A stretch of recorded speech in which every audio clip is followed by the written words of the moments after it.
are continuing to escalate as international talks do continue. Iranian Deputy Foreign Minister Kazem Gharibabadi has warned that reimposing sanctions would complicate the situation.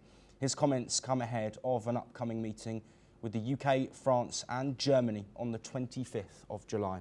The UK, France and Germany, also known as the E3, have threatened to trigger a snapback mechanism which would restore UN sanctions lifted under the 2015 nuclear deal. Gharibabadi, however, has dismissed this, calling it legally unfounded. He also pointed out that the Europeans have failed to honour the deal since the US withdrawal in 2018. While Tehran denies any intent to build nuclear weapons, it insists its programme is for peaceful purposes only. The pressure now builds as both sides work to find common ground in ongoing diplomatic talks. Well, Ross, thank you for staying with us. This situation, of course, has been made more complicated by the recent 12-day war and the impact on Iran's nuclear facilities and programme, but a clear, distinct effort from Western nations, including the US and the E3 nations, to really push towards getting a deal done so that these snapback sanctions don't come into effect. Comments there from Iran, are these what you expected? Certainly Iran is going to take a negotiating position that it opposes the imposition of the snapback sanctions, and that the imposition of those sanctions would be detrimental to future negotiations. Iran might even walk away from any negotiations. So that's not a surprise. On the other hand, Iran obviously has a lot of experience living with sanctions, as damaging as they are to its economy, as angry as it makes the public towards their own government. They basically have been in that situation for a number of years already. So they're used to the sanctions. So it might just be posturing on their part. What I mean is, even if the snapback sanctions are imposed, Iran still might want to negotiate. But ultimately, it really is up to Iran to concede some things here. They're going to have to concede having a nuclear weapons research program. And they're going to have to concede on the transparency issues. They're going to have to let the inspectors return to Iran. They're going to have to turn those cameras back on.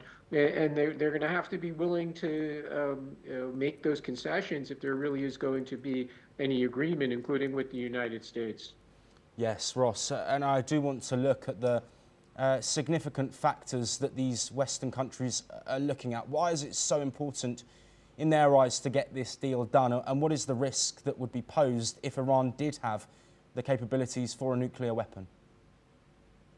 It appears there's a genuine concern about how detrimental to regional peace and security Iran having nuclear weapons would be, because that might set off a race for other countries such as Saudi Arabia to acquire their own nuclear weapons. And the relevant stakeholders, including the United States as well as the Europeans, they don't want to see that. We've dealt with wars in the Middle East now for so many years. It's 25 years since the United States invaded Afghanistan and subsequently Iraq, or nearly 25 years of constant warfare, civil war in Syria, Israel's conflicts with Hamas and Hezbollah, and obviously the more recent Iran-Israel USA conflict. So I think the key stakeholders, they want to see a peaceful region. And it also appears that they're genuinely committed to removing sanctions on Iran if they could reach an agreement. In other words, they want Iran to resume its normal trading relations with the international community. And even President Trump supports that. And he's made it very clear that he's willing to remove sanctions within the framework of a proper agreement. So there certainly is an opportunity here for Iran. They could rebuild their economy. They could have better relations with Europe. They won't necessarily have good relations with the United States, but at least the U.S. might support the removal of sanctions. So the opportunity is really there for the Iranian leadership if they will give up this crazy goal of having nuclear weapons. Yes, Ross, finally, before we move on, I do want to look at the US situation on this. We've, of course, heard a rhetoric from Iran, from their Foreign Minister Abbas Araghchi, talking about talks with the US, a possibility of them taking place in the future. How key is the Trump administration in this ongoing discussion over a potential new nuclear deal? The United States is very key. Have imposed significant, the United States has its own sanctions on Iran, in addition to the potential of the Snapback Sanctions that would be imposed multilaterally. Iran wants those sanctions removed.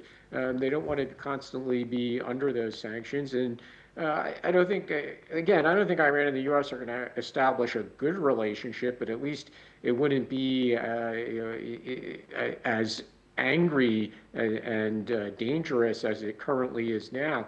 And I think Iran, at least some people in the leadership there, they seem to want that. They seem to want to at least move forward a little bit with the United States. And they have a president of the United States who also seems willing to do that as well. So again, the opportunity is there for the Iranians to take it. It's just a question of whether or not they're willing to.